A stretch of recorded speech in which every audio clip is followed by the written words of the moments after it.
What's up, you guys? Welcome back to Homeowner Flow with Ro. My name is Rochelle. So the last two videos I did was about pretty much how to secure free money to purchase your home. So as a result of those two videos, there might be a few of you guys out there who are like ready to charge ahead and just start this homeownership thing because now you know how to get the money to do it and so on and so forth. But before you do that, just let off on the accelerator just a little bit because we need to go over first and foremost what needs to be considered before you jump into homeownership, okay? Because there are a lot of things that you need to consider. Now, I'll also be doing a separate video which will be the pros and the cons of homeownership. And the content for that video and this video kind of overlap. So what I'm going to do is for this video, this is really going to be like the overview, like the surface level type of content, and in the next video is kind of where I'll be going into more specifics, okay? So the first point I want to make is that it is always 100% ideal to purchase a home 100% cash, where you own it outright. You are not tied to a bank when it comes to your home, because I mean, it comes with a lot of benefits, and I think a lot of it is probably self-explanatory. But first and foremost, you don't have to deal with the worry of possibly being foreclosed on because you owe the bank money for your mortgage. In the end, it's cheaper because when you have a mortgage, you are paying not only your principal on the house, but you're also paying interest. So at the end of the day, if you finance it, for the most part, you are going to be paying more than what you'll be paying if you buy 100% cash, okay?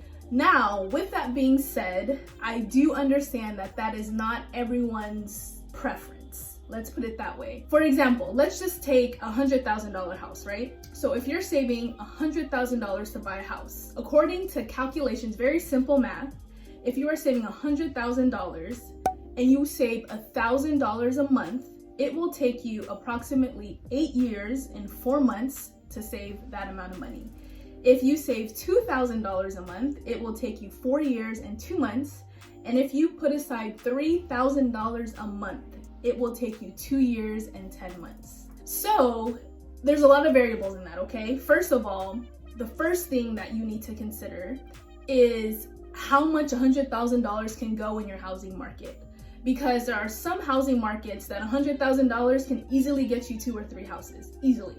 But there are other housing markets where $100,000 might get you a garage door at most, okay? So you really first need to consider, is it reasonable, and is it reasonable to do so and within the time frame that you're willing to wait and save for.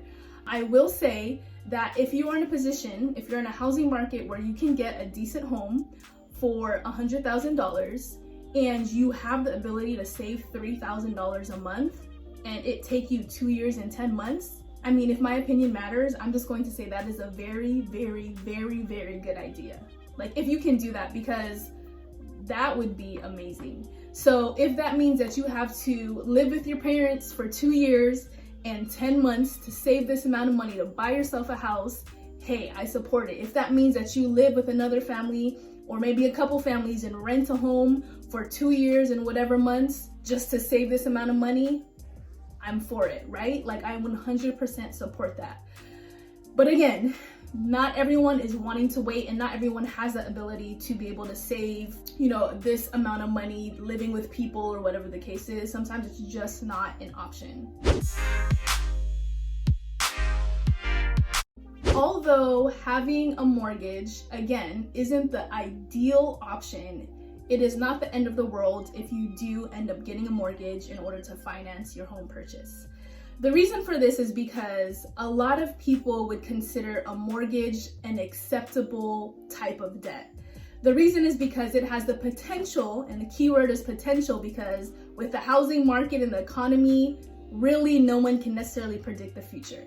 So it has the potential, when you sell your house, the amount that you'll get from that has the potential to cover not only the debt that you have on the house, but also give you more on top of that, right? And so that's kind of the idea of equity and things like that. So when it comes to other forms of debt, whether that's credit card debt, student loans, medical expenses, car loans, any type of thing like that, usually it's not the case where that can happen. So that's why when it comes to a mortgage, most people ain't mad at it. You know what I mean?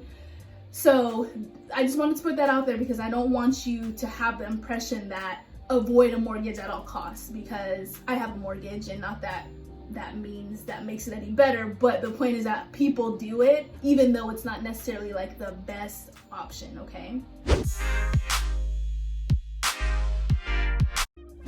All right, so let's go ahead and get into the things to consider before even thinking about buying a house. So the first thing, okay, it's the D word.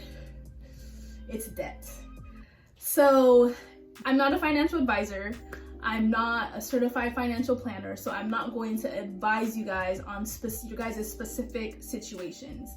But generally speaking, you want to avoid taking on a mortgage if you are already in a lot of debt. So if you are $500,000 in debt, whether it's student loans, car payment, whatever the case is, any debt, it's not a wise idea to tack on a mortgage on top of that, because the thing is, that's just another payment.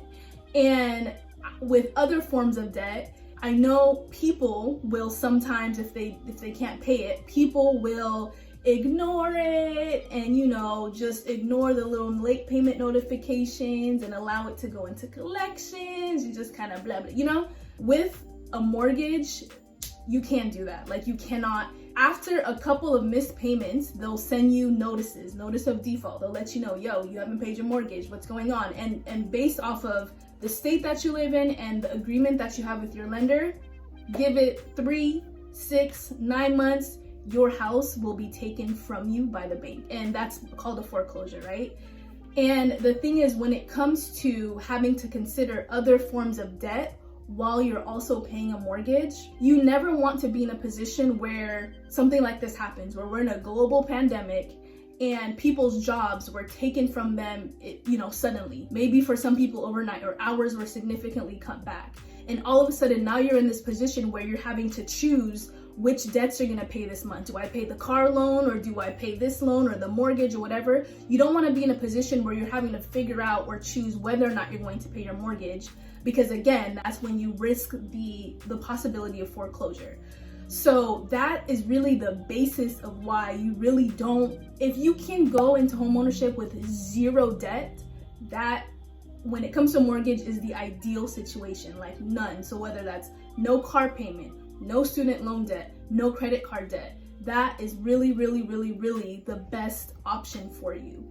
So this idea of making sure that you are low to no debt before jumping into homeownership is of course important, period, but it's especially important when you have people depending on you to make wise financial decisions. So that means if you have a family, if you have a spouse or kids that are depending on you to be wise about this thing, that's when you really, really need to consider what your financial situation looks like. Now, I do want to put it out there. When I say financially ready to purchase a house, I'm not talking about age, okay? Because you can be 60 years old and not be financially ready to purchase a home, or on the other side of the coin, you could be 20 years old and be fully ready to purchase a home. So just make sure that you're thinking about that and you're not feeling pressured to jump into home ownership because you're this age. Or on the other hand, you're thinking like, oh, whatever, I don't need to even consider it because I'm too young anyways. Like, just make sure that you're not focusing on your age, but you're rather focusing on, okay, with my financial situation, considering everything, is this going to be a wise move for me to purchase a home? All right, so the next thing to consider is credit. So when it comes to credit, the reason why you really want to have the best possible score, right? The highest score that you can have. Not saying that you have to have like a perfect score, but like do your best to get as high as possible, is because the higher your credit score, the lower your interest rates will be. So of course, you want low interest rates. The lower, the better. So just make sure that you are taking the time to work on your credit before you try to jump into homeownership. Now, some of you guys might be asking, so how does this work if I don't have credit? Not to be confused with a low credit score, but like no credit score. So, you know, maybe you've never opened up a credit card, right? Or you don't have student loans or anything like that. It is still possible to buy a house, and that is going to be done through manual underwriting, where they'll actually assess non-traditional credit. So that means that, you know, they might not be able to look at credit cards and things like that because, again, you don't have that, but they'll be able to look at maybe rental payments that you made in the past, child care, child support, utility payments. They'll be able to look at other things that you've paid off to kind of gain an understanding of what your debt repayment behavior typically is. The next thing to consider is what's called capacity. And the easiest way to explain that is just essentially your income, right? Your capacity to be able to pay back a mortgage loan. So when it comes to capacity, they'll look at not only your current income, but also your income history. So that means that with your current income, do you make enough to be able to pay off this loan? As simple as that, right? With that being said, they'll also look at the predictability of your income. So if you're in a job where your only source of income is all over the place from month to month, so maybe on one month you make $1,000, the next month you can bring in $5,000, the next month it's up to $9,000, the next month it's down to $3,000. I mean, it's just all over the place. And again, that's your only form of income. That might not be good.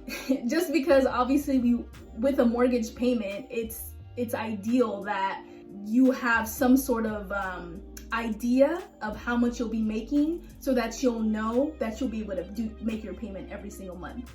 And not only that, again, when it comes to income history, with income history, what they're looking at is, for the last couple of years, have you held a job? And also, not only that, but are you in the same field of work? Because again, that kind of adds to the idea of whether you will stay in a job, continue to have income, be able to pay off your mortgage like you need to. So if, you know, in March you went to go apply for a carpenter job, and then, you know, in April you decided to go apply to be an architect somewhere, you work there, and then all of a sudden you were an engineer and then a doctor. I mean, okay, I get it, it's not possible to do that, but the point is, if you're doing different stuff every single month,